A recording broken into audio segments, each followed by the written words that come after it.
So what you see here is we have 2 builds of Army of 2 running over Xbox Live. Army of 2 is a co-op game.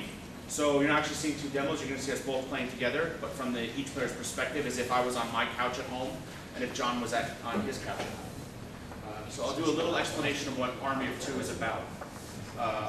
When we built Army of 2, when we started, the idea was to build a co-op game from the ground up. So in the beginning, we were sort of, what should we make? We made a lot of test boxes or like playgrounds, but all for co-op stuff. Like, how can 2 players navigate a world? What kind of things can they do? And then on top of that, we were like, well, what kind of game do we want to make? We decided to make a shooter. So we're a co-op game first, and then a shooter second. We feel that the shooter market has been capped, that there's a lot of good shooters out there, but they're just really nice. They don't bring anything new to the marketplace. So what we want to do is we really wanted to bring something new in terms of co-op. Now, as far as the story for Army of 2, we decided to set it in the modern day theater of war, which is the Middle East, and the kind of conflict going over there. But you actually travel all over the globe, but our starting point is in Somalia and Afghanistan and Iraq. And there's these companies called private military companies, and there's guys which are private military contractors or PMCs, and what they are they're ex-special forces guys, like Navy SEALs and SAS and Delta. And what they do is when they're done with their tour of duty, welcome. I'll let everyone else come in so I don't have to say it all again. Get in as close as you can so you can see both. If you want, you can move the chairs over too. If you want to slide them in, make more room. Yeah, so everyone can see.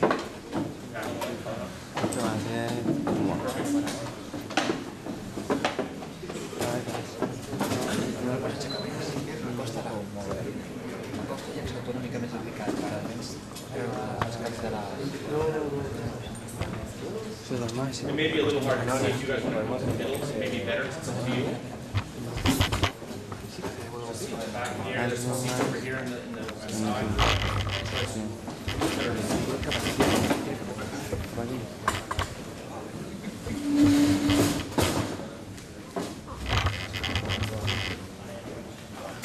I like your shirt.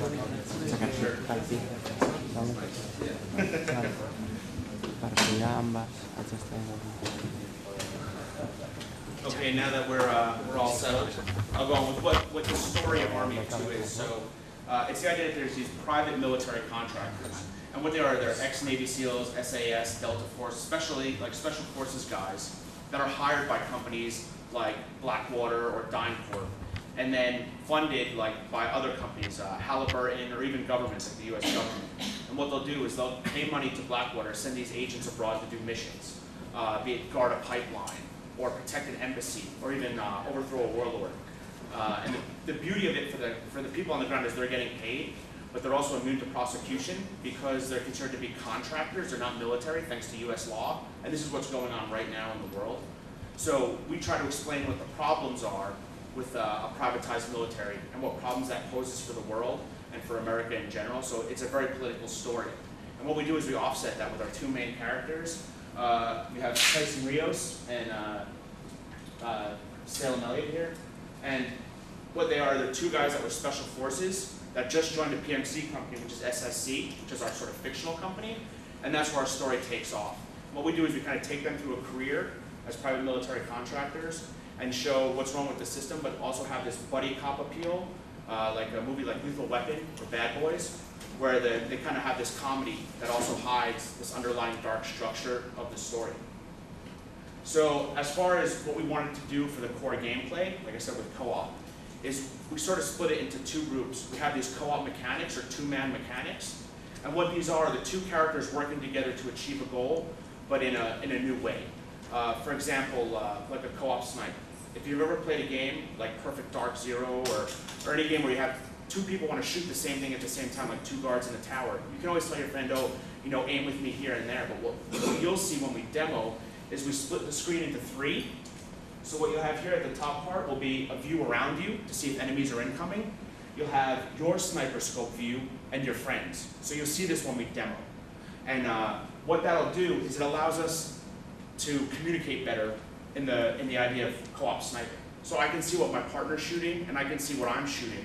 So instead of just communicating, saying, hey, look at where I'm looking, do what I'm doing, you can see what that person's doing.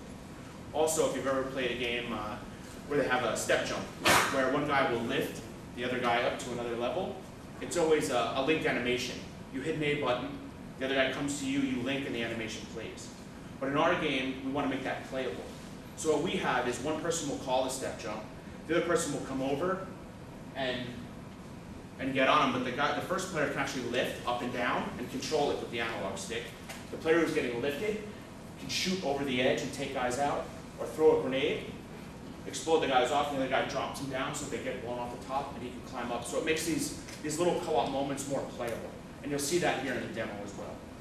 We also have things like, example, a riot shield. You can shoot a door off a car or pick up a piece of sheet metal from the ground, and one player can pick it up and hold it in front of him, but he can't shoot and he can just melee, like he can hit guys. But from the front, he'll take no damage. But it's kind of useless. So what he does is he'll call for his partner, and you'll see like John or I will pick up the shield and call for the partner. He'll put his hand on his back and fire over him. And they'll form like a tank that's immune to damage from the front, but vulnerable to damage from the back and sides. So we have a bunch of these different co-op mechanics that we put throughout the game where we have these two men working together. So that's one half of the co-op aspect. The other half is what we call aggro. Now, I'm sure a bunch of you have played World of Warcraft or different MMOs and understand the concept of aggro. But for those of you who don't, aggro is the focus of the AI on a different person. So, good shirt there, perfect. So if the AI is paying attention to one guy or the other, so we want to bring that from the MMO space into the shooters. So what you'll see here is we have this agrometer. And as this swings towards the different masks between the two characters, so he's that mask and he's that mask, it'll tell you who the AI is focused on. So what we can do is we can play the AI throughout the level. I can get the AI's attention and draw them towards me, and then John can take the enemy out from behind. And we can use this to manipulate maps. So depending on the scenario, say there's a tank that needs to be exploded at the back of a level with C4. But every time I go to plant C4, I keep getting shot, so I can't do it. What I'll have John do is build up his aggro and draw all the enemy away from that. Then I'll go and plant the C4, but the problem is while they're all shooting at John, he's going to be losing a lot of health. So I'm going to need to turn around and bring them back towards me. One of the visual cue that you're going to see is one guy, when his aggro gets higher, is going to turn bright red. And all that is an indicator to say that the enemy's focused on you. The other person's going to fade out like a ghost.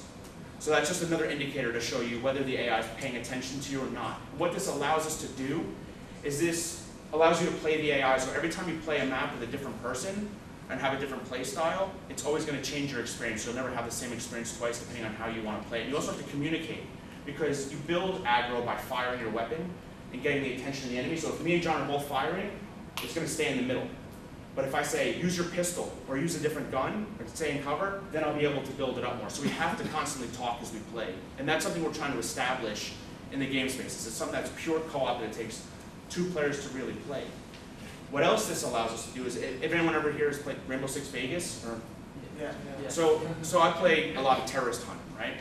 Which is a co-op mode where you and a couple guys go and find these guys on the map and kill them. Now the problem I always had was, I'll play a new map that I haven't played before, and there's one person that knows the map in and out. They know it really well, and they'll kill all the guys. And I'm like, well, why did I even play with you? Like, why did I even bother? We're not working together.